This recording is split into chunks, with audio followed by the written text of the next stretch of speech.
The senses act disproportionately, and it is easy to feel like you are abandoning your body for hours. The jungle unites the power of our mind in an experience beyond the senses. Unexplainable drunkenness with this wine of the soul. The plant that has been prepared here today comes from a river called Mamo. According to the oral tradition, it was from that river from which the first plant concoction was prepared for the white man. It's strong in the amount of tryptamina, which is the active principle in this one, is apparently very high and concentrated. So with just half a glass, you find yourself really on a high level of mental potential.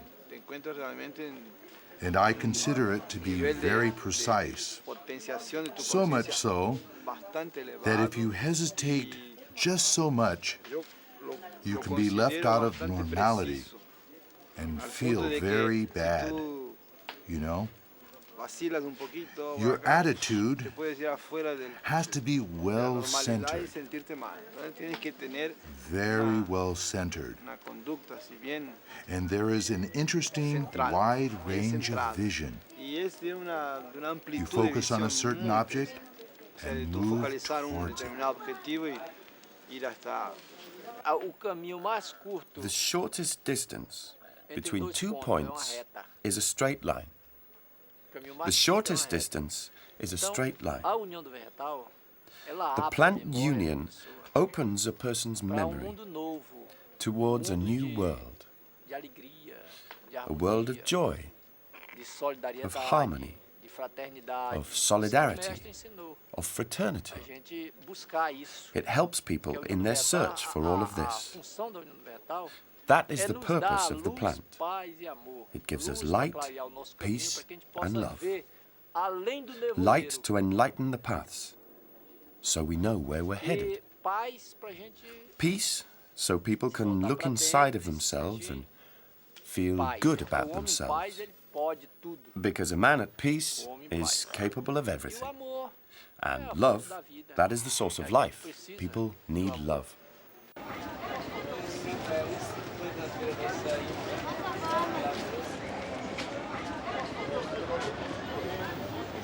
Here at the Vero Peso market, the rainforest is also medicine, but in this case, of animal origin.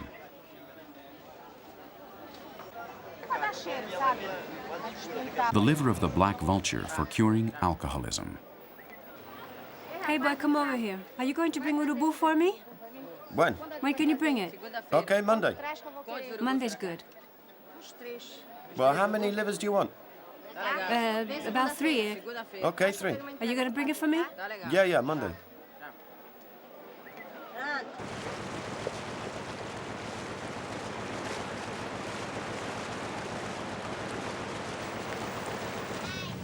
A healer, a specialist in exotic potions, has hired the best person to pick up this week's order.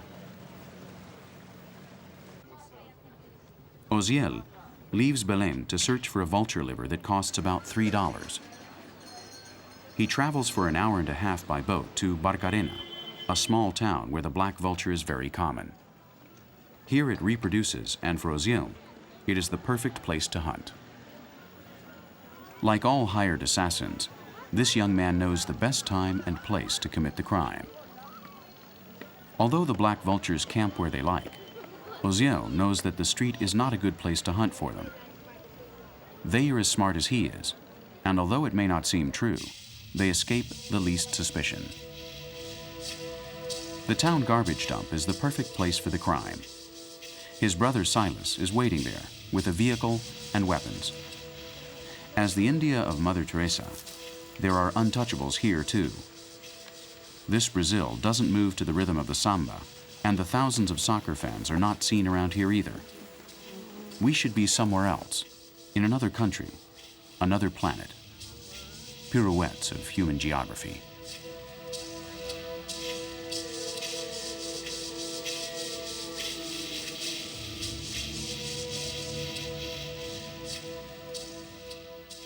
The two brothers divided the authorship of the crime. They lost their father, and since a young age, they know how to lend a hand. This is not going to be easy money. They walk around as if they were collecting waste in order to fool the predators, but their eyes are fixed on the great black bird.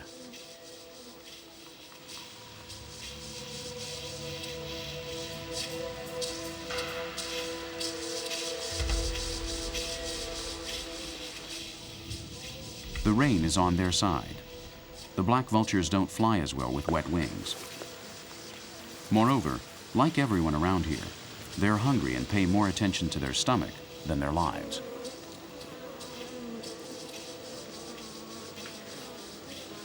He's lost him today. His weapon is accurate, but not automatic. A slingshot that he must hide until the last second.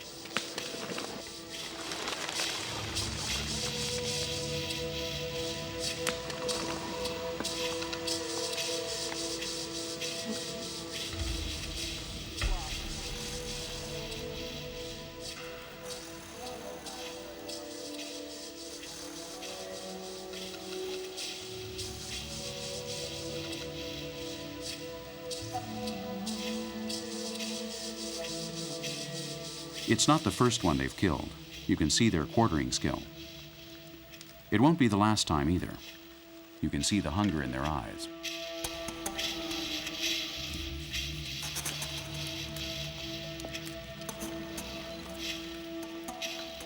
Although the client only wants the liver, the boys will take advantage of their prey and earn some money off this vulture with other clients. In the kingdom of the poor, everything cures and everything kills. This is how everything is in the most sordid suburb of the Amazon, far off the tourist paths. Thousands of people are living day to day in this hell.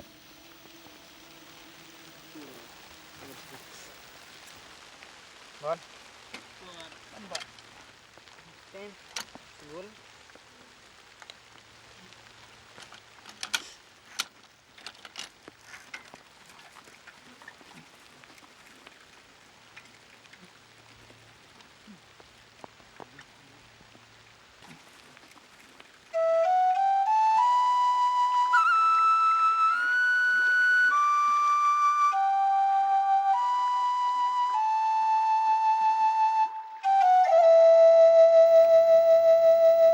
20% of the Brazilian population lives in an obvious marginal situation. Of this percentage, the indigenous people above all are showing the most signs of changing from life in the village to life in the city. A daily fight against a set destiny, being destitute indigenous people.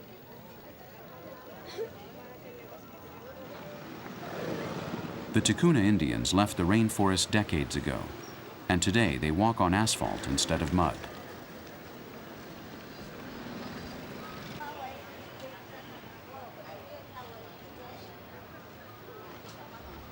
Before, they were citizens of the world. Now they are simply taxpayers of Tabatinga or Leticia, two bordering cities of Brazil and Colombia.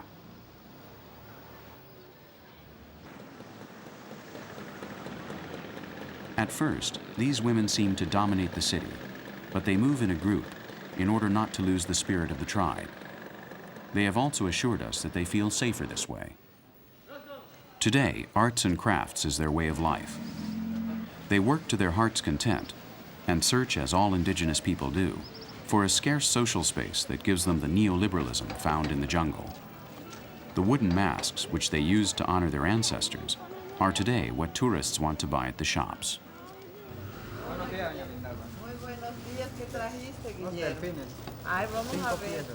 Guillermo Awanari is also a Tikuna Indian, and he belongs to the Kokama tribe. He talks about the reddish wood of the pau rosa like few people can, and he does it well. How much are they? The 20s are 4,000, and the 15s are 3,000. To make a dolphin, he spends an hour and charges 5 reais, or about 25 cents.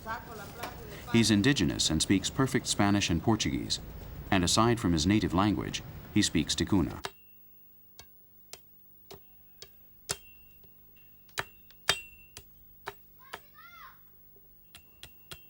His art means life security in an economic and unimaginable social system for his parents, who lived in another world. He earns more money than most compatriots, but this does not remove him from reality. He speaks loud and clear.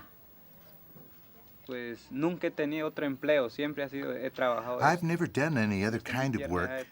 I've always done this. I've done this since I was very young. And things have always gone well for me, thank God, yes. Although it's not enough, no? But at least it's enough to keep food on the table.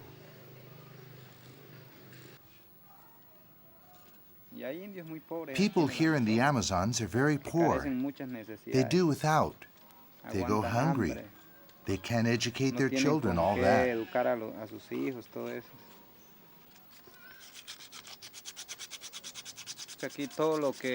Everything you need has to be bought with money. It has to be paid for. While down the river in those small villages, there are rivers. I mean, there's a lot of land to be worked, all those things, no? Then it all depends on your work. You work hard and you have all you need, but here it's not that way. If you don't have a job here, then you can't live.